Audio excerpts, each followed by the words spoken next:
Bonsoir mesdames, voilà, très heureux de vous retrouver pour ce shiur du jeudi soir, de ce jeudi soir exceptionnellement. Je vous remercie d'abord d'être présente. Je sais que c'est pas facile puisque on est à veille de Shabbat. Mais voilà, donc on va dédier le cours évidemment comme d'habitude pour le Rav docteur Rav Eliaou ben Gracia et Chaim, et également pour le Rav Agaon Rav Mesod ben Esther. Ce soit les Nishmatam. Alors, on va parler de la paracha de. On va traiter un sujet qui est essayer de voir la vie du bon côté. Ouais, on va essayer de réfléchir à ça et à travers la paracha de Vaïgash.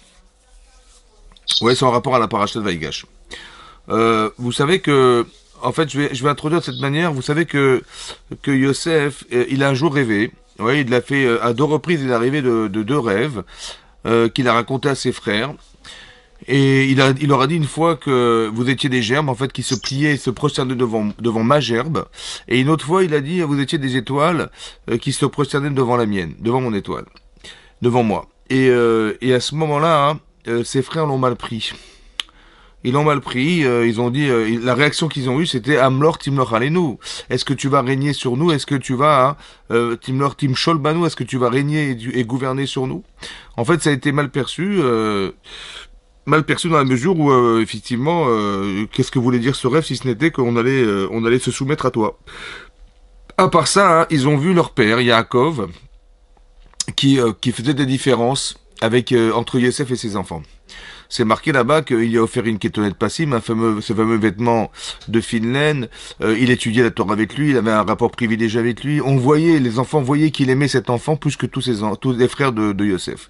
Et donc ça se voyait, on voyait, il souriait à son fils, etc. On nous explique que, en fait, il avait un attachement particulier avec Yosef. Ce qui paraît un peu logique pour des parents parce que Yosef ils avaient le même visage en fait, il y a quelque chose qui les rattachait, c'était leur visage, ils se ressemblaient en fait. Et tout ce qui se ressemble, ça semble. À part ça, il était Ben Zekounim, le fils de sa vieillesse, c'est-à-dire qu'on s'attache à l'enfant, au dernier enfant qu'on a pu avoir. Pour l'instant, c'était le dernier. À part ça, il est l'enfant de la femme qu'il aime, qui était Rachel. Et donc tous ces éléments, ces ingrédients, ont fait qu'il y a un rapport très privilégié avec Yosef, plus encore que les autres. Et à part ça, hein, le comble, c'est que il va lui offrir cette fameuse kétonnette passim, ce fameux vêtement qui va marquer la différence, dit l'Agma dans le Shabbat d'Afioud, que à cause de ça, le fait qu'il a été méchané ben abanim, c'est-à-dire qu'il a fait des différences entre les enfants, ça a créé de la haine. À cause d'un petit vêtement, finalement, on va tous se retrouver en Égypte. Voilà ce que dit le Midrash. À cause de cette différence qui a été faite. Maintenant, la question, c'est de savoir pourquoi on interprète de cette manière. C'est-à-dire que il y a deux façons de comprendre les événements qui nous arrivent dans la vie. Soit dans l'exemple que je vous donne de celui de Yosef et de ses frères, c'est une famille extraordinaire, c'est tous des tzadikim, toutes les femmes sont des tzadkaniyot, Yaakov c'est un tzadik gadol, un grand tzadik, et on est une famille de tzadikim. Mais parmi cette famille, il y a un enfant qui est spécial, qui est très spécial, qui s'appelle Yosef.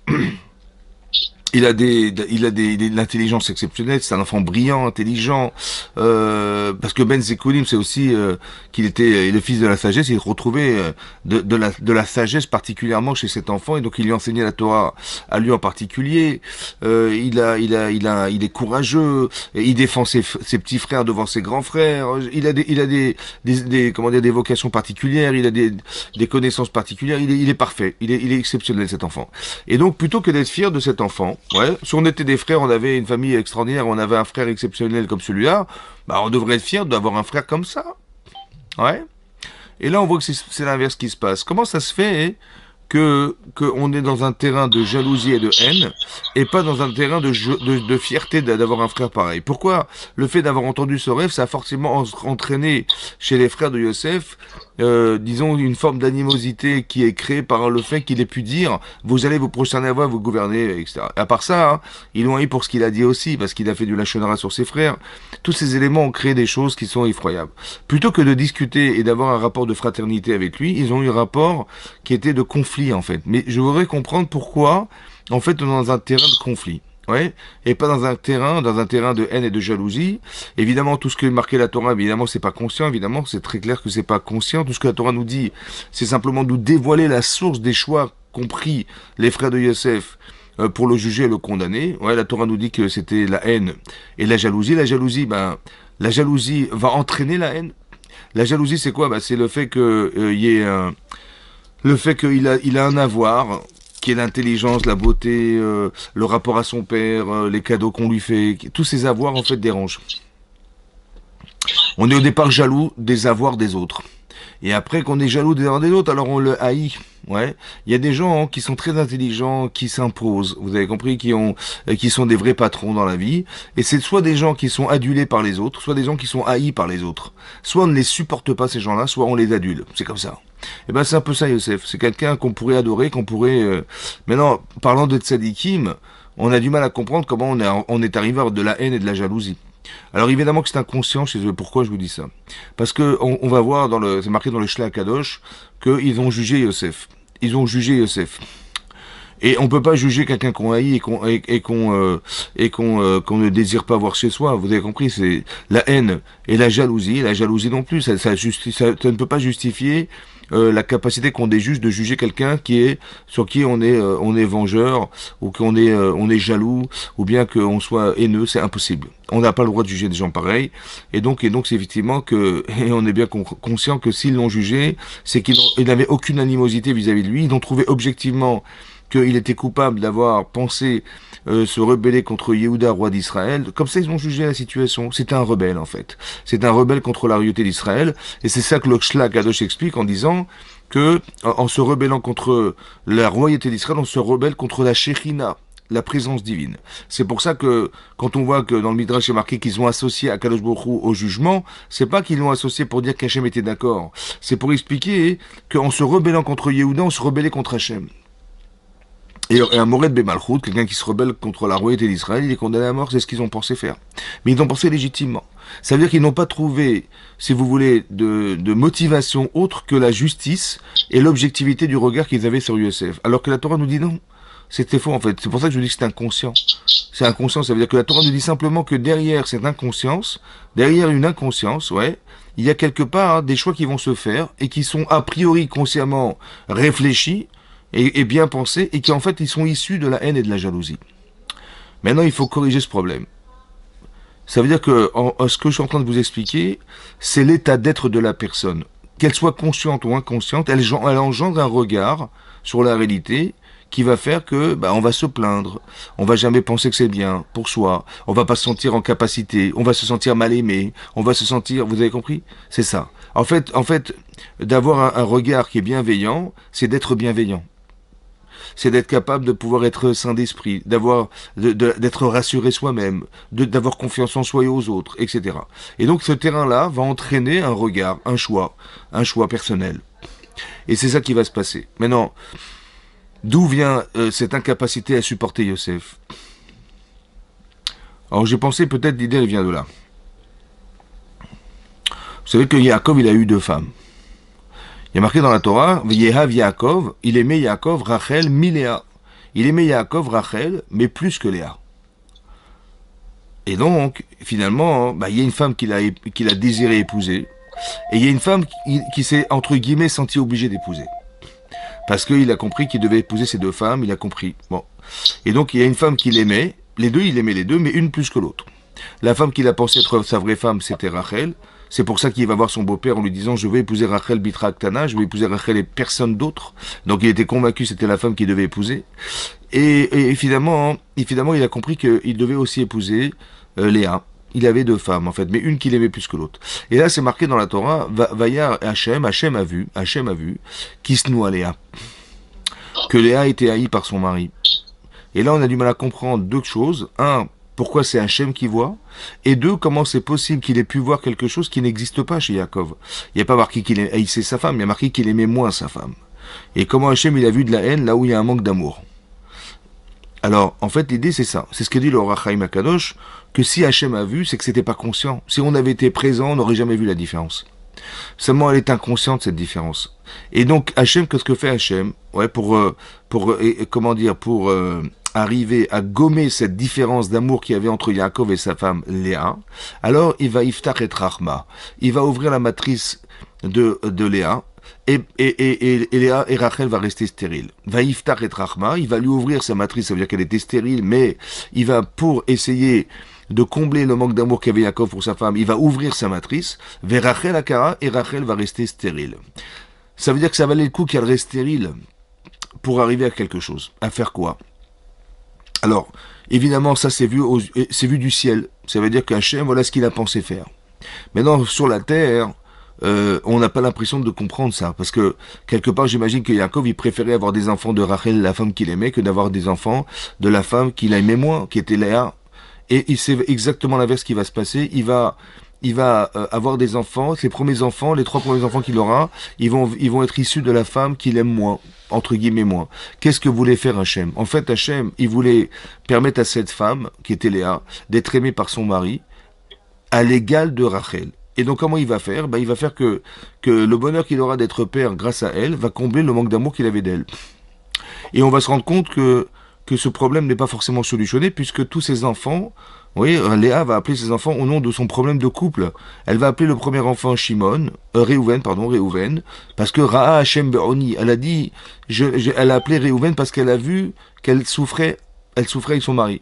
Le deuxième enfant, elle l'appelait Shimon Shamar, qui Shama Hashem, Hashem a entendu, qui Snou Anochi, que j'étais haï. Et le troisième, elle l'appelait Lévi, parce qu'elle s'est dit, comme dit Rashi, qu'elles étaient 4 femmes, il y avait 12 enfants possibles, elle savait elles pouvaient avoir 12 enfants à 4, donc elle a pensé qu'elle devait avoir 3 enfants chacune, c'était légitime. Et donc elle a dit, voilà, j'espère que mon mari m'accompagnera. Oula Yapam et lavé Alaïchi, que mon mari m'accompagnera cette fois-ci, Lévi, c'est l'accompagner, et donc elle appelle ses enfants au nom de sa souffrance de couple. Vous avez bien compris encore une fois que c'est la Torah qui nous dit qu'elle les a appelés comme ça. En fait, elle a transmis chez ses enfants le malaise qu'elle avait d'être la seconde. C'est-à-dire, elle était à l'ombre de sa sœur. Et ça se voyait, ça se ressentait. Et ben ça, hein, c'est ça que ça veut dire. C'est ça que ça veut dire. Ça veut dire que la différence qui existe dans un couple, quand on est bien aimé ou mal aimé, alors ça entraîne des différences chez les enfants et vous allez vous rendre compte que ce malaise, en fait, il va être transmis aux enfants. Et quelque part, c'est ce terrain dont on parle aujourd'hui, c'est-à-dire que les enfants de Léa, ils vont pas supporter l'enfant de Rachel. Et qu'ils vont pas supporter non plus à la proportionnelle de ce que leur mère a vécu avec Yaakov, puisqu'elle se sentent elle s'est sentée à l'ombre de Rachel, que eux aussi, ils vont remarquer que Yaakov, il va faire des différences. Il va faire des différences qui vont être mal perçues, justifiées par Yaakov Avinu. Vous comprenez bien que Yaakov, quand il offre la Kétolet Passim, on nous explique là-bas que, en fait, il a essayé de marquer la différence pour dire le vrai Béchor de la famille, c'est pas Réhouven. C'est Yosef, c'est le fils de Rachel. C'est pour ça qu'il offre un cadeau à cet enfant, une Kétolet Passim. Il marque par la différence de vestimentation qu'il offre à Yosef pour me dire, voilà, je vous explique que c'est lui le Bechor. Et ça aussi, ça dérange. Ça veut dire, soit c'est mal compris, soit la différence, ouais, elle met encore de l'ombre sur les autres frères. Et ben pourquoi c'est comme ça? D'où vient ce terrain-là, inconscient? Il vient en fait du manque d'amour qu'a exprimé Yaakov pour sa femme au départ. Et c'est ça qu'Hachem a essayé de combler, ce qui n'a pas été forcément réalisé, puisque les enfants s'appellent au nom de cette souffrance de couple. Et c'est ça qui va se passer derrière. Comme si que le problème aujourd'hui, c'était d'arriver à comprendre que Yaakov, il va comprendre plus tard, ou bien Yosef va comprendre que la haine et la jalousie vient du fait de la différence mal supportée par les frères. Le manque d'affection qui pouvait être exercé par Yaakov vis-à-vis de ses enfants, et qui va faire qu'il va y avoir un décalage entre les enfants, c'est ça qui va entraîner la haine. En tout cas, ce que je vois d'ici, c'est que le regard qu'on a et l'explication qu'on peut faire autour de soi vient d'un sentiment, comment vous dire, de différence, un sentiment qui va justifier en fait l'interprétation d'un rêve. Quand on se sent pas bien dans sa peau, quand on se sent pas accepté par les autres, alors on va traduire ce qu'a dit Yosef, ouais, comme étant une imposition s'impose sur nous. Tu vas régner sur nous, comme tu vois, comme tu t'imposes parce que quelque part on a l'impression d'être à l'ombre de toi, puisque papa il fait des différences, parce que on voit qu'il t'offre des cadeaux, il a un rapport privilégié avec toi, il te sourit plus que nous, comment vous dire, il t'apprend la Torah, et tout ça c'est mal traduit en fait. Mais pourquoi on voit le mal? Vous avez compris? Maintenant je devrais me dire, on devrait se dire, mais on a un frère extraordinaire. Tant mieux, Baruch Hashem, qu'on a un frère pareil, Yosef, eh ben, on n'est pas dans la fierté d'avoir un frère, mais dans le malaise de l'avoir. Et c'est ça que je vais essayer de comprendre. Pourquoi on n'est pas capable de voir du bon côté? Voilà. Vous avez compris? En fait, c'est un état d'être. C'est ça. Ça veut dire qu'on doit travailler non pas sur ce qui se passe autour de nous, mais pas de changer de décor, c'est pas ça le problème en fait. C'est nous qui n'arrivons pas à voir juste, on n'arrive pas on a une sorte de filtre à l'intérieur de ses yeux qui nous font voir mal, quoi, qui nous font voir parce que on est anxiogène, parce que il y a des gens perfectibles qui en fait ne vivent que sur du 100%. Et quand c'est pas 100%, bah ça marche pas. Pourtant, la Torah dit qu'on va d'après la majorité. Ça veut dire que le bon sens, c'est un peu plus que 50%. Si tu vois que les choses elles se déroulent normalement à 50% et plus, eh ben c'est comme ça que ça doit se passer tout le temps. Ça s'appelle une constante. Eh ben non. Tant que c'est pas du 100%, non. Parce que ça peut arriver, parce que je sais pas quoi. Et puis on vit avec des... Et pourquoi tu réfléchis comme ça? Pourquoi tu ne réfléchis pas autrement? Pourquoi je vous dis ça? Parce qu'il fallait que les frères fassent teshuva. Et ça a été la mission de Yosef. Il fallait faire teshuva. Comment on fait teshuva dans ce cadre-là? Alors vous allez vous rendre compte que lorsque Yosef il a découvert ses frères, oui, c'est-à-dire qu'ils sont finalement rentrés en Mitzrayim, il avait préparé en fait cette situation de quelle manière, dit le Midrash, parce que c'était la famine. On était déjà la deuxième année de la famine. Il y avait eu 7 années d'abondance. On était déjà la deuxième année sur les 7 années prévues de famine. Et donc la deuxième année, donc Yaakov, il a vu que en fait ils avaient de quoi manger, comme ça nous dit Rashi. La famille de Yaakov avait de quoi manger, mais autour d'eux, ils n'avaient pas de quoi manger. Et donc il a dit, écoutez, on va pas faire de différence avec nos voisins, et je vous en prie, allez en Mitzrayim et allez acheter de la marchandise, comme ça les gens diront que, pas qu'ils nous verront manger et qu'eux ne pourront pas manger, alors on va acheter de la marchandise. Allez en Mitzrayim. Et donc il leur dit, mais attention, ne passez pas par la même porte, comme ils étaient forts et beaux, alors il a dit, je veux pas que vous ayez la inara sur vous, et donc vous passerez par des portes différentes. Et donc, ils sont rentrés en Égypte, par des portes différentes. Et qu'est-ce qu'a fait Yosef en préalable? Il a demandé à tous les douaniers de marquer les prénoms des gens qui rentraient, ainsi que les noms de leurs parents. Et donc, il a laissé une liste à chaque douanier en disant, voilà, s'il y a des gens qui rentrent, il y a Reuven ben Yaakov, Shimon ben Yaakov, Lévi ben Yaakov, vous les convoquez chez moi. Et effectivement, ils sont arrivés en Mitzrayim, on les a donc attrapés à la douane et on les a fait se rencontrer pour aller retrouver Yosef. Et là, c'est marqué que lorsqu'il les a vus, oui, il s'est rappelé de son rêve. Et je vous lis ce qui est marqué.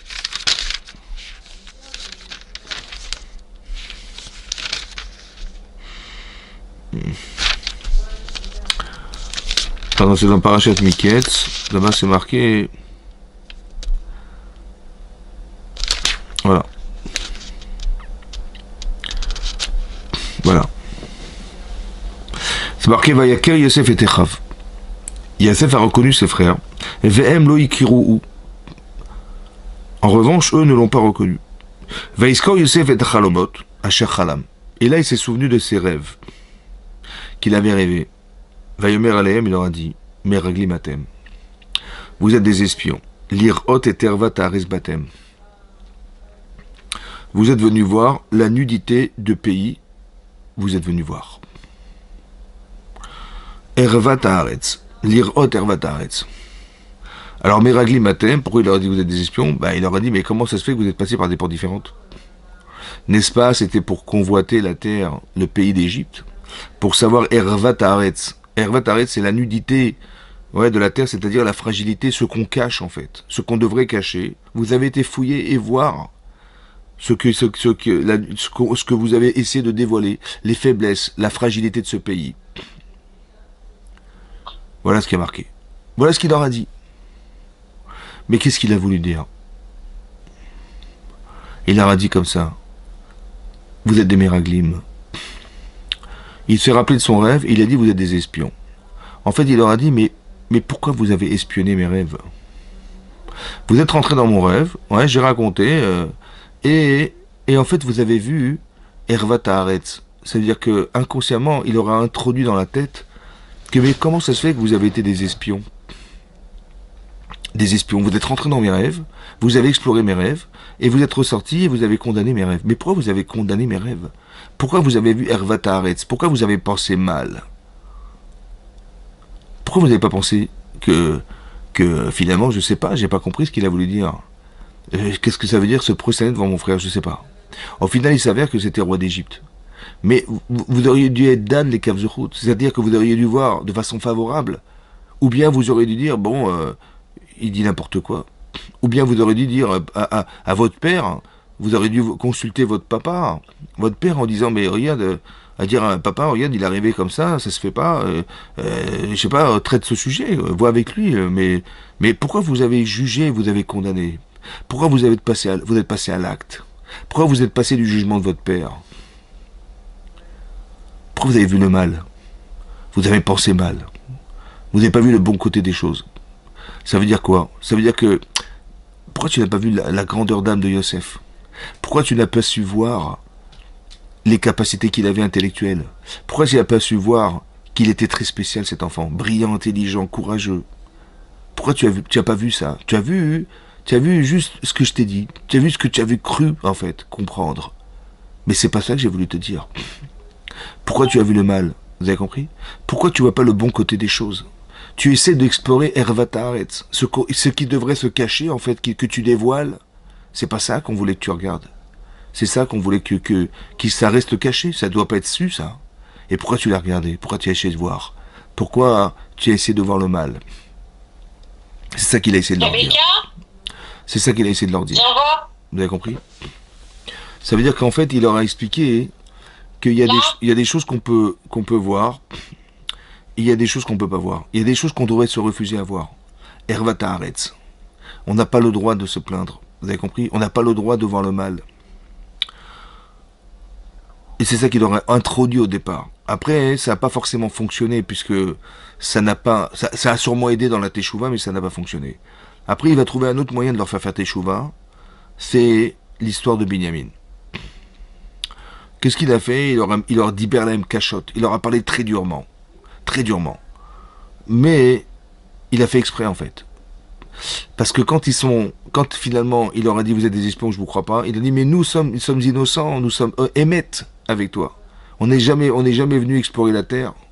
Kenny Manachnou, on est des gens émettes, des gens de vérité. Il a dit je vous crois pas. Vous m'avez dit que vous avez un petit frère, j'y crois pas une seconde. Et donc il a dit je vais vous mettre en prison pendant 3 jours. Au bout de 3 jours, ils sont ressortis et il a gardé Shimon en prison parce que, comme par hasard, Shimon, parce qu'on sait que Shimon et Lévi ensemble, ils ont détruit la ville de Shrem, donc il les a bien séparés tous les deux. Et ça les a pas alertés du tout. À part ça, hein, il a dit, écoutez, je veux plus vous voir. Donc vous allez acheter de la marchandise, mais je veux plus vous voir.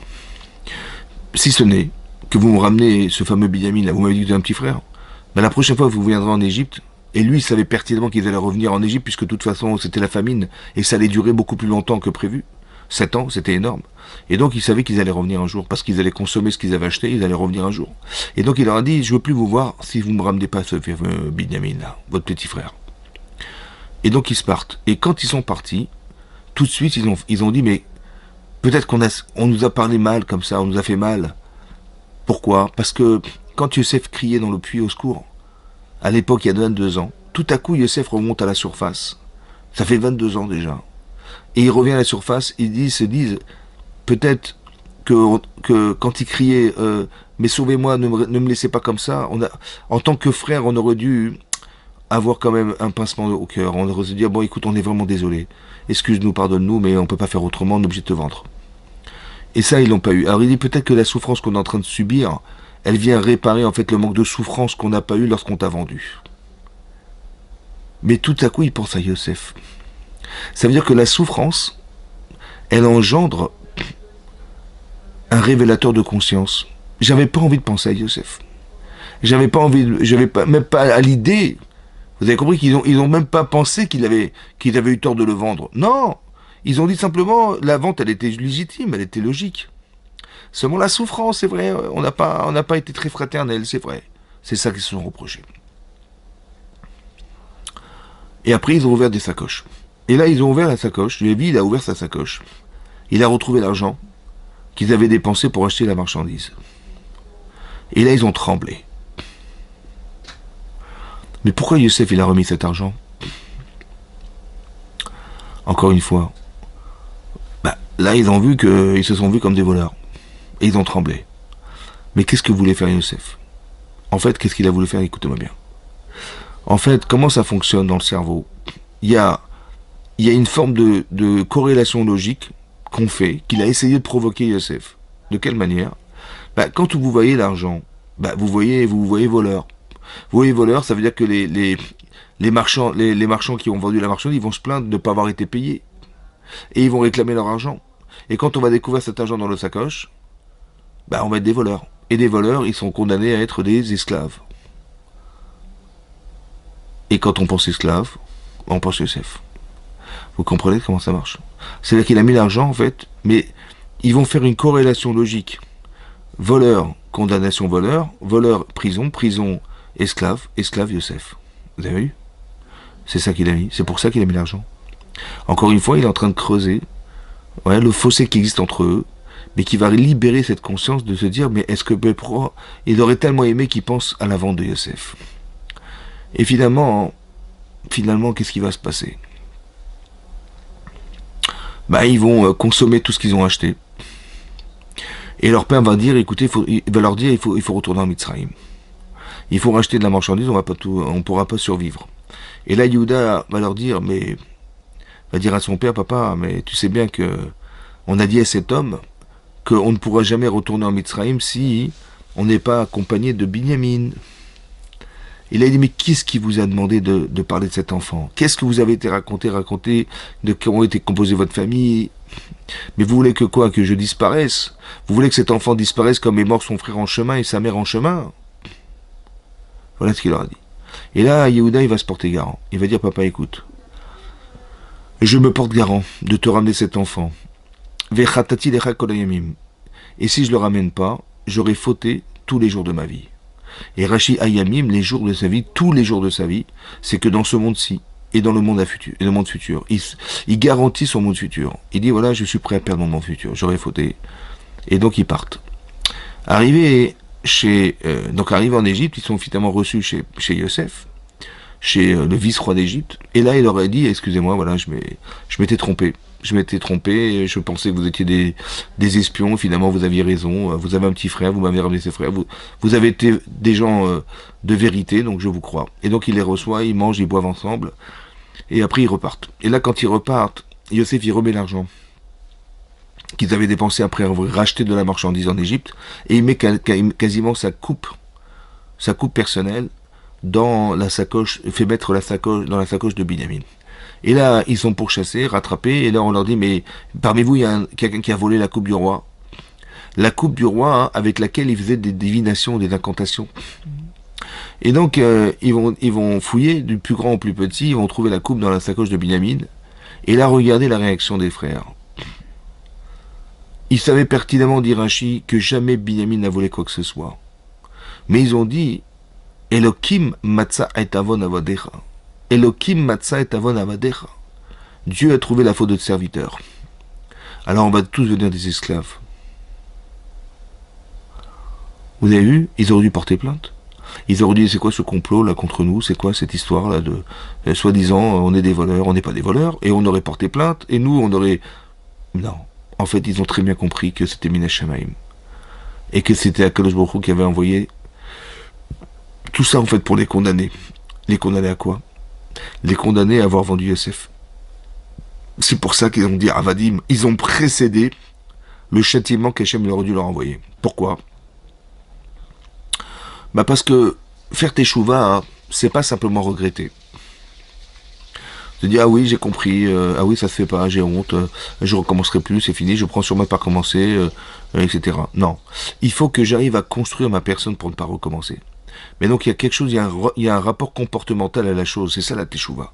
Et donc ils ont dit, pour qu'on arrive à faire teshuva, d'avoir vendu Yosef esclave, il faut qu'on devienne des esclaves. C'est-à-dire que quand tu vas vivre à l'esclavage, tu vas comprendre, mais comment tu as pu faire, comment tu as pu imaginer vendre Yosef esclave. Ça veut dire qu'il fallait absolument... Ah. Il y a un problème de son là. Je sais pas. Il fallait absolument qu'on vive la chose pour avoir le sentiment d'avoir manqué de respect vis-à-vis de Yosef. Il fallait absolument être des esclaves pour ressentir ce qu'on a provoqué chez notre frère de l'avoir rendu esclave. Là, on fait teshuva. Là, je regrette. Là, je sens profondément l'erreur que j'ai faite. Mais sinon, ça reste intellectuel. Vous avez compris? Et c'est pour ça qu'ils ont provoqué ce Hanesh, entre guillemets. C'est pas une punition, c'est la thérapie de leurs problèmes, en fait. Il fallait absolument qu'on devienne des esclaves pour avoir le véritable sentiment et la honte d'avoir vendu Yosef esclave. Il fallait avoir vécu l'esclavage pour se dire, mais comment j'ai pu rendre mon frère esclave? Ça n'a rien à voir les choses qui ont été vécues que les choses qui ont été sues. Ça n'a rien à voir. Et donc, ils ont provoqué ça. Et donc, qu'est-ce qui va se passer? Yosef, il va recevoir Yehuda. Yehuda, il vient, il fait sa plaidoirie devant son frère. Il lui dit, vous savez, nous sommes une famille un peu spéciale. Et mon père, il avait 4 femmes, ouais. Et il avait une femme qui a disparu, qui était Rachel, avec qui il a eu 2 enfants. Cette femme a disparu, elle est morte. Son fils Yosef est mort. Et il lui reste que Binyamin. Vous savez que si cet enfant quitte son père, il va mourir.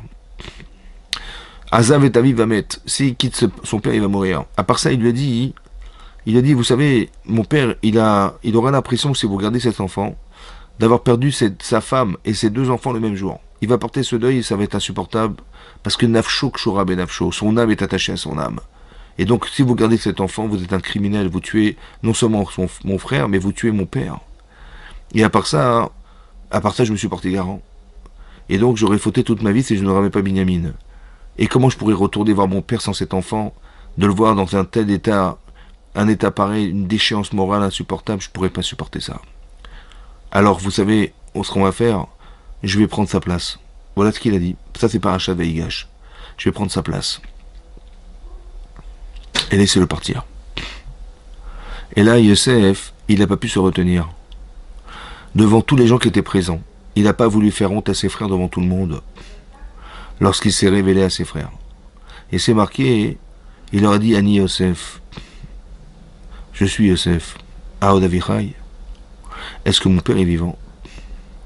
Je suis Yosef. En disant ça, ils ont tout de suite compris le rêve. Ils ont dit, waouh, on avait cru que quand on s'était prosterné devant toi, c'était devant celui qui prétendait être le roi d'Israël. Parce que devant qui Yehuda il peut se prosterner, c'est pas possible. Et on s'est trompé, c'était roi d'Égypte. Vous avez compris maintenant qu'en fait ils avaient mal vu. Ils n'avaient pas vu le bon côté des choses, mais le mauvais côté des choses. Et c'est ça qui a provoqué la Teshuvah. Ils ont compris qu'ils ont fait une gaffe. Ils ont vendu Yosef, le pauvre Yosef, on l'a vendu pour rien. Que mon père, il a porté un deuil pendant 22 ans, il a pleuré son fils sans trouver de Menoucha pendant 22 ans, et c'est de notre faute. Et tout, ils ont une honte incroyable. Veni va alumi panav, ils étaient estomaqués devant lui, épouvantés devant lui. Ils avaient une honte très profonde vis-à-vis de Yosef et vis-à-vis de leur père, qui a dû porter ce deuil pour rien, quoi, finalement pour rien. C'était une erreur d'interprétation de rêve. Et là-bas, il leur a dit, est-ce que mon père est vivant? Et ça, on ne comprend pas. Et alors, le Midrash explique que Rabbi Eliezer ben Rabbi Shimon, il a dit, Oy lanu miyamadin. Malheur à nous le jour du jugement. Oy lanu miyamatoracha. Malheur à nous le jour de la réprimande. Que si déjà Yosef, qui était le plus en plus petit des enfants de Yaakov Avinu, lorsqu'il a dit Ani Yosef Aod Avichai, ils avaient honte. Alors, devant Akadosh Baruch Hu, Alachat Kamavekama, qu'on devrait avoir honte. Et donc là-bas, on ne comprend pas quel était le reproche en fait. Aod Avichai, quel est le reproche? Alors le reproche, il est comme ça.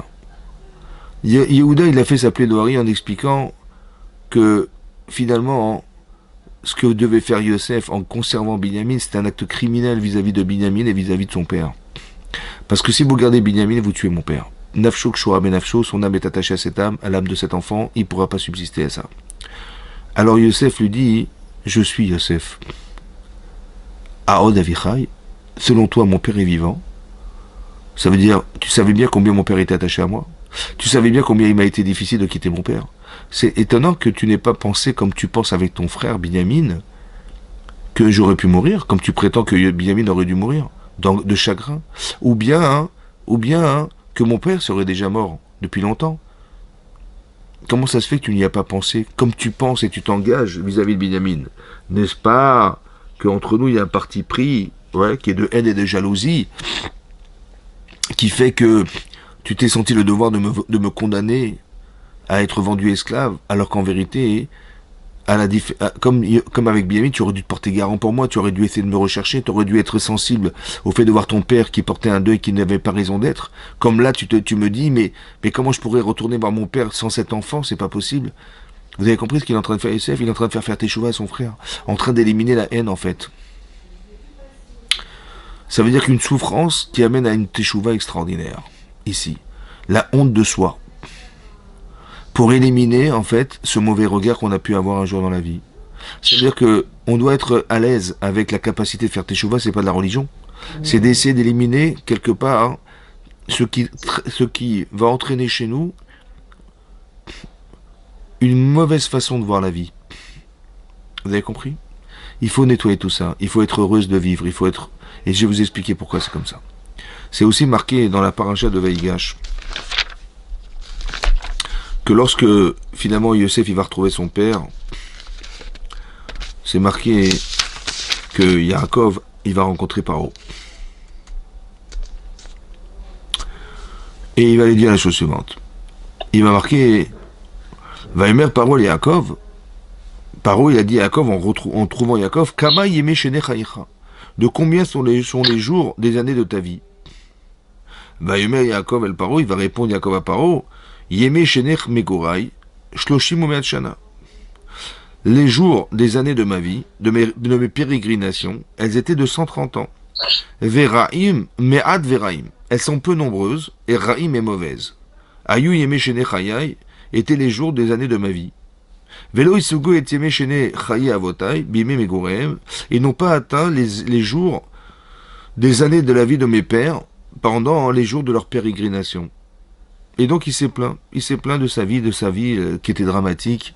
C'est vrai qu'il a eu une vie très très compliquée puisque il a failli mourir avec Esav, il a failli être escroqué pendant 20 ans chez Lavan. Ça a été très difficile de rester émettre, d'être un homme véritable dans une ambiance d'escroquerie permanente. Il s'est jamais vengé contre son beau-père, etc. Donc il a vécu des souffrances, il a dû se battre, il a dû vu Esav arriver pour le tuer et il a réussi à le vaincre par la Teshuvah. Ensuite il a eu l'histoire avec Dina et avec Yosef, etc. Très très difficile, la famine, il a vu Shimon en prison, c'était très compliqué, il a vu très compliqué. Et donc il se dit, ma vie était dramatique, voilà ce qu'il a dit. Là-bas, il y a dans le Chumash, il y a le Zikne Da'at Balatosfot, là-bas, Da'at Zikne Balatosfot, qui explique que, en fait, ce qui a posé comme question Paro et ce qu'a répondu Yaakov Avinu, en fait, ça lui a été compté. Le Midrash dit, mais comment tu as pu dit à Hachem, comment tu as pu penser que c'était pour le mal? Bah écoute, je t'ai sauvé de Lavan, je t'ai sauvé de Esav, je t'ai sauvé, tu as retrouvé Dina, tu as retrouvé Yosef, et toi tu te plains. Comment tu veux dire que ma vie était mauvaise? Et là-bas c'est marqué dans le Zikne Da'at Balatosfot, là-bas il explique que en fait on lui a enlevé 33 ans de sa vie. Il aurait dû vivre 180 ans comme a vécu Yitzhak Avinu, son père, et il a vécu 147 ans, on lui a enlevé 33 ans de sa vie. C'est-à-dire qu'on a compté la question de Paro et plus la réponse de Yaakov. Ça veut dire que ici vraiment le jugement il est extrême, mais c'est pour nous expliquer à nous. Ça. Bien sûr on n'est pas des Yaakov Avinu, on n'est pas des grands tzadikim comme ça. Un jour de vie de Yaakov c'est extraordinaire, donc on avait 33 ans de sa vie, vous imaginez, comme c'est grave, mais quelque part on voulait nous apprendre une chose pareille. Arrête de te plaindre. Arrête, tu vois bien que tu vis des choses heureuses. Il y a des choses merveilleuses dans ta vie. Ouais, pourquoi tu ne regardes que les ombres qui te dérangent et que les... En fait, on fait pas le bon choix. On voit pas le bon côté des choses. Et c'est ça qu'on voulait nous apprendre ici, en nous disant que, à travers le fait que Yaakov, il dit à ses frères, mais pourquoi vous m'avez mal jugé? Pourquoi vous avez vu le mauvais côté? J'ai tellement d'avantages qui auraient pu, normalement, vous faire contrebalancer ce rapport à ma vie, et vous avez vu que le mauvais côté des choses. Ici, Yaakov, pareil, il se plaint de sa vie, il dit, ouais, ma vie était malheureuse et tout, et Hachem, il dit, mais je t'ai sauvé. En fait, tout ce que tu as vécu, ça a été réparateur. dans ta vie, ça n'a pas été quelque chose qui était chas v'shalom de penser que c'était mal vécu, mais c'est comme ça. Et là-bas, il explique que pourquoi, en fait, on a compté la question de Paro. On n'aurait pas dû compter la question de Paro. On aurait dû compter les années, les jours, les mots, pardon, qui ont été mentionnés par la réponse que Yaakov il a faite à Paro, et pas par la question que Paro lui avait proposée. Alors on explique comme ça, il explique là-bas, le Ramban aussi dit la même chose. Il dit qu'en fait, quelqu'un il vit des choses dans sa vie, normalement, ça ne doit pas se voir sur lui. Que ça doit, s'il a souffert, ça ne doit pas se voir. Parce que c'était toujours les Tova. Donc si le physique est touché, ouais, c'est que c'est pas normal. Et donc il explique que en fait, il paraissait tellement vieux et touché par la vie qu'il a dit mais quel âge tu as? Il paraissait extrêmement vieux, Yaakov Avinu. Il a dit mais quel âge tu as? Le Midrash dit qu'il y avait Bilam qui était présent et Paro demande à Bilam mais c'est qui cet homme? Et Bilam il a cru que c'était Avram Avinu tellement il était vieux. Et comme il ressemblait à Avram Avinu, il a cru que c'était Avram Avinu. Mais il devait être extrêmement vieux. Mais tout ça accablé par ce qu'il a vécu.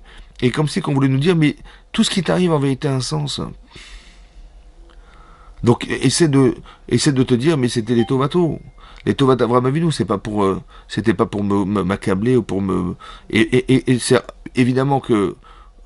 Évidemment qu'on ne parle que de choses compliquées à comprendre parce que ce qu'a vécu Yaakov c'est exceptionnel, mais quelque part, nous, le moussa qu'on en tire, c'est d'arriver à traduire la tova qui existe dans ce que je vis. Et pas de voir le mauvais côté des choses dans ma vie. Oui. Un petit peu comme c'est marqué dans les Pirkei Avot, dans les Pirkei Avot, c'est marqué la chose suivante. C'est marqué comme ça. Il y a marqué ou Aya Omer, donc c'est Rabbi Yaakov, ou Aya Omer, donc c'est marqué dans les Pirkei Avot, Perik Dalet, Yafa Sha'achat Bitshuva Maasim Tovim, Ba'olam Hazeh Mikol Chayil Haba. Yafa Sha'achat. Il est beau ce moment de Tshuva et de Maasim Tovim dans ce monde, Mikol Chayil Haba. Plus que toute la vie future, plus que l'éternité. Incroyable. Par contre, Yafa Sha'achat Shel Korat Ruach Ba'olam Haba.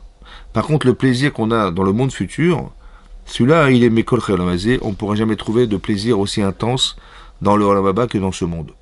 C'est impossible. Il n'y a pas de quoi payer. C'est ce que l'Agma dans Kiddushin a dit là-bas. Rabbi Shimon, il a dit que quand on fait des mitzvot, on ne peut pas recevoir le salaire des mitzvot dans ce monde. Et c'est l'halakha. C'est-à-dire que quand on fait une mitzvah, on ne peut pas prétendre attendre que quoi que ce soit dans ce Olam Hazeh, que tout est réservé dans le monde futur. Pourquoi? Alors le Rav Dessler, il explique pourquoi. Il dit parce que si vous deviez concentrer tous les plaisirs qu'une personne a pu avoir dans sa vie, concentrer sur tous les habitants de la Terre, depuis la création du monde jusqu'à la fin des temps, ça veut dire que c'est énorme, énormissime, ça ne peut pas payer une mitzvah. Yafa Koratruar Ba'olam Haba, plus que tout là, ça veut dire que tout ce qu'on peut avoir concentré de plaisir dans ce monde, sur tous les habitants de la Terre, toute leur vie, depuis la création du monde, ça ne peut pas combler une seule mitzvah. En termes de Koratruar, ça veut dire de plaisir, de satisfaction personnelle. Ça n'existe pas. Ça n'existe pas. Pourquoi? Parce qu'en fait, l'Olam Haba n'est pas monnayable. Il n'y a pas de quoi payer. C'est pour ça qu'on ne peut pas recevoir de salaire dans ce monde.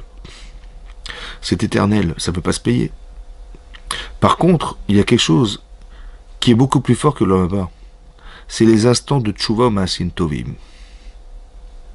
C'est ça qui est marqué, la Gemara dit aussi dans Kiddushin, et c'est ce qui est marqué dans la paracha de Lech Lecha et dans la paracha de Vaishlach. C'est marqué là-bas que quand Yaakov il a gagné la guerre contre les 4 rois qui ont battu les 5, Hachem lui a répondu Altira, n'aie pas peur Abraham, Sracha Arbe Meod, ton salaire il est très grand. À quoi ça venait répondre? Rachid expliquait que on lui a fait tellement de miracles. Yaakov, Abraham il a survécu à la fournaise ardente dans laquelle il est rentré, jeté par Nimrod. Et à part ça, il a gagné la guerre contre les 4 rois, ils étaient 2, il y avait Eliezer et lui, et ils ont gagné la guerre. Comment? En jetant du sable, qui sont devenus transformés en flèches et en lances, et ils ont gagné la guerre, comme ça. Des miracles incroyables. Et donc Abraham, il a eu peur, parce qu'il devait mourir. Comment il aurait pu survivre à la guerre qu'il aurait dû faire contre les 4 rois qui ont battu les 5? Il a survécu Bénès. Et on sait pertinemment que quand on fait un miracle à quelqu'un, on est ménaké misruotav. C'est-à-dire on lui retire, on gomme, on vide son Olam Haba pour lui donner la vie. D'un côté, c'est marqué qu'on ne peut pas remplacer le salaire dans ce monde des mitzvot. Ça peut pas se payer, ça.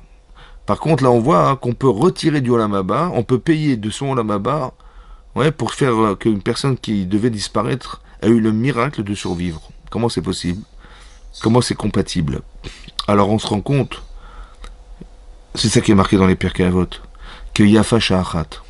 Ça veut dire que on peut, pour faire vivre quelqu'un, ça vaut le prix de tout l'Olam Haba. Pourquoi? Parce que si vous vous rendez compte de la chance que nous avons, le bonheur d'être juive, le bonheur de savoir qu'on est Metsuvé VOC, c'est-à-dire que on est ordonné par les mitzvot, que le seul et unique occasion qu'on a de grandir, de réussir à atteindre le plus haut, le plus élevé des Olam Haba qui existent, c'est sur la terre. Et ça, c'est un bonheur extraordinaire qu'on devrait avoir en tête depuis toujours, que le temps, on ne peut pas le tuer. Parce que chaque seconde qu'on peut exploiter en Tchouva, en Maasim Tovim, ou en Limouda Torah, ou tout ce que vous voulez, eh ben ça ne peut pas se remplacer dans le monde futur. Ça veut dire que à 120 ans, on va stagner là où on se trouve. On ne pourra pas évoluer plus encore. Le seul et unique moyen de le faire, c'est sur Terre. Alors pourquoi on n'est pas heureuse et heureux de se dire, mais c'est extraordinaire, on a été créé Betselem Elohim, à l'image d'Hachem, on a une neshama très très spéciale que les nations du monde n'ont pas. Mais pourquoi on n'est pas capable de se rendre compte du bonheur que nous avons d'être ces gens-là? La probabilité d'être juif sur la Terre, elle est infiniment petite. Sur 8 milliards d'habitants, ça veut dire 8 et 9 zéros, on n'est que 15 millions d'habitants juifs. Voilà. Ça veut dire qu'on a 0,002% d'être juifs. Mais c'est un bonheur. Ça veut dire que pourquoi on ne voit pas le bon côté des choses? Pourquoi on ne se rend pas compte que c'est extraordinaire ce que nous vivons? Et on est toujours en train de penser mal, on s'est dit non, c'est dur, on n'a pas de plaisir. En fait, le plaisir est énorme. Il devrait être énorme. C'est comme il ramène le Rav Strassman, il dit, si quelqu'un, imaginez-vous, il s'est coincé la main entre la porte et le poteau de sa maison, et quelqu'un, par accident, il a fermé la porte, il avait ses mains là-bas, ses doigts là-bas, et on lui a écrasé les doigts. Et il est en train de crier, ah, au score, au score. Et tout à coup, on lui annonce qu'il a gagné au loto 150 millions d'euros. Mais il a plus mal, hein. Il a plus mal. C'est-à-dire que le bonheur efface la douleur. C'est-à-dire que si on se plaint ou si on voit mal, c'est qu'on n'est pas bien. En fait, on n'est pas heureuse. Il y a quelque chose, il y a un terrain dans lequel on se trouve, un état d'être, un état d'âme, qui en fait nous amène pas à penser juste. Comme c'est que ce filtre-là, il fallait absolument l'éliminer. Comment ça s'explique ça? Alors peut-être l'idée c'est comme ça. Comment ça se fait qu'on a du mal à dire du bien des gens, mais ça nous est facile de critiquer les autres? Comment ça se fait? Quand on vous demande, tiens, parlez-moi de cette personne, on va écrire une paracha sur les défauts, et par contre, de dire du bien, j'ai du mal. Laissez-moi réfléchir, de bien, du bien, attendez, comment ça du bien? Laissez-moi réfléchir. On a beaucoup de mal à trouver du bien des gens. Par contre, de dire du mal, c'est facile. À tout de suite là. Comment ça se fait? Alors peut-être l'idée c'est la suivante. L'Agma, elle dit dans Sanhedrin que lorsque l'enfant naît, il est tout de suite pénétré du Yetzer Hara. C'est pour ça que c'est marqué dans la parasha de Bereshit qu'un enfant, il est Ra Mineurav. Ra Mineurav. Il est mauvais depuis qu'il est petit. Ça veut dire que les enfants, ils sont considérés comme des enfants mauvais. Bizarre. Ra Mineurav. C'est quoi le Ra? Le Ra, c'est comme R. R, il était Ra Bene Hashem. Ça veut dire qu'il était égoïste. Un enfant est égoïste. Un enfant, il va pleurer pour avoir son biberon, il va pleurer pour qu'on lui change sa couche, il va exiger ça, il va réveiller ses parents en plein milieu de la nuit, il a même pas honte mais il n'a pas conscience. Oui, c'est ce qu'on appelle Ra. Ra, ça veut dire que il n'a pas la conscience en fait de déranger. Il se sent pas contredit par quoi que ce soit. Il n'y a pas de bien pour se sentir mal. Il est Ra, Mineurav. Égoïste qu'il est, de croire que et puis il exige, il demande, il réclame, etc. Mais non. On sait qu'une fille, elle devient bat mitzvah à 12 ans, et un garçon, il devient bar mitzvah à 13 ans. Mais non, ça veut dire que quoi? Ça veut dire que son Yetzer Hara, il a 12 ans d'âge, et la fille, elle vient de recevoir son Yetzer Hara Tov le jour de sa bat mitzvah, de ses 12 ans. Ça veut dire que le Yetzer Hara Tov, le fait de partager, d'avoir de l'empathie, comment on va dire, de vouloir donner, de vouloir, comment dire, partager, tout ça, hein, ça ne vient qu'à l'âge de 12 ans, réellement. Et donc son Yetzer Tov, il a un jour, et son Yetzer Hara, il a 12 ans. Et son Yetzer Hara, il a 13 ans, monsieur, et son Yetzer Tov, il a un jour.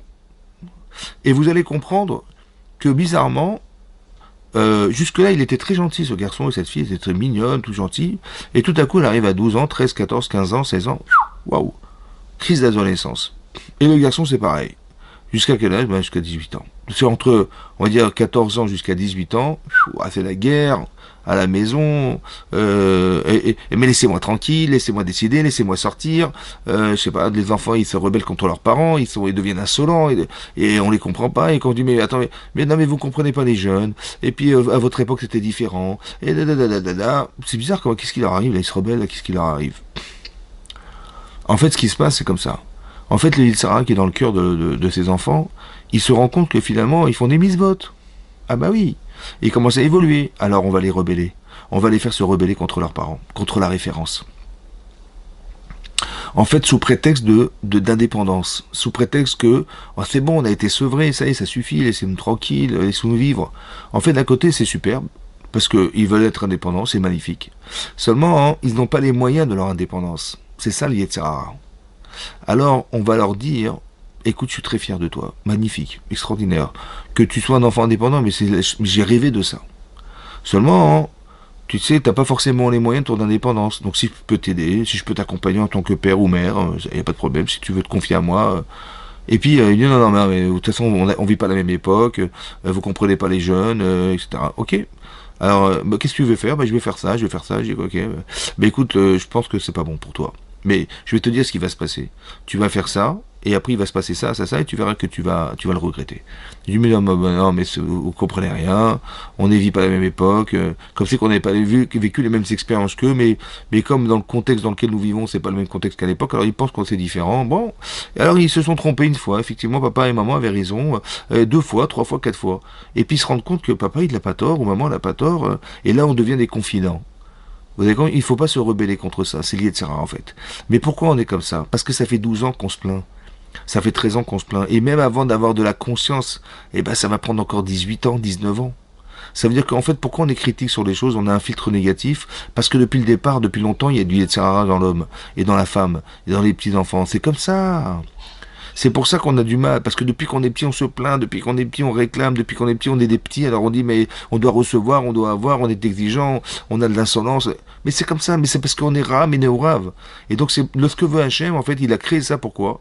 Parce qu'il veut absolument qu'on fasse des choix qui soient puissants, contre soi-même. Il faut que tu sois logique et que tu sois émettre contre toi-même, contre ce Yetzirah qui veut te faire dire le contraire. C'est-à-dire que on n'est pas bienveillant, ou alors on n'a pas confiance en nous, ou bien on n'est pas capable de voir du bon côté des choses, parce que ça fait très longtemps qu'on voit du mauvais côté des choses. Ça fait très longtemps, c'est pour ça qu'on est plus critique que bienveillant. Est-ce que d'être dans les caves de route, combien c'est compliqué? Parce qu'en vérité, c'est un travail à faire, qui est entre guillemets, contre nature. Il faut que tu sois capable de valider, de construire, de creuser en toi, dans ton cœur, des vérités. Et ben c'est à contrario de ce que tu ressens. Voilà. Vous avez compris? C'est ça qu'il faut faire. Voir du bon côté, c'est-à-dire de comprendre la chance que nous avons. La chance d'être juif, mais c'est incroyable. Ouais, c'est ça. En fait, le tableau, il est magnifique. On peut avoir un Olam qui est extraordinaire.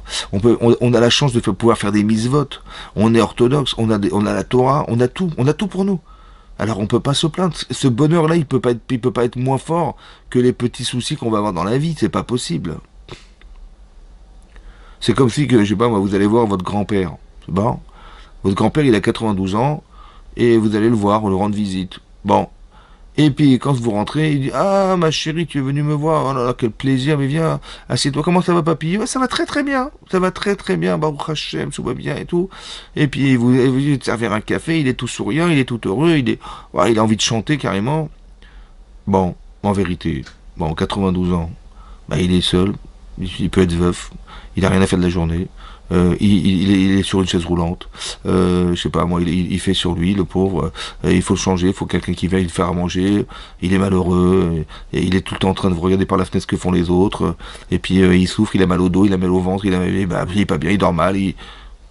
Donc quand il a dit à sa fille ou à sa petite fille, ah là là, quel bonheur et tout. Mais quel bonheur de quoi? En fait, le bonheur qu'on peut lui procurer d'aller le voir, il est plus fort que la souffrance. Ça veut dire que quand on se plaint, c'est qu'on n'est pas assez heureuse. On n'est pas capable de voir du bon côté parce que l'état d'esprit dans lequel on est, l'état d'âme dans lequel on est, il n'est pas suffisamment heureux. Il faudrait qu'on arrive à se rendre compte de la chance qu'on a, le bonheur qu'on a de faire de ce que nous sommes. Le bonheur d'avoir des enfants, mais c'est un bonheur d'être marié, d'un bonheur d'avoir une parnasse, c'est un bonheur d'avoir tous les privilèges. C'est ça que qu'Hachem il a dit à Jacob, mais comment tu as pu dire que ta vie était malheureuse? Et même ce qui nous arrive, c'est forcément réparateur. Vous avez compris? Soit conscient, soit inconscient.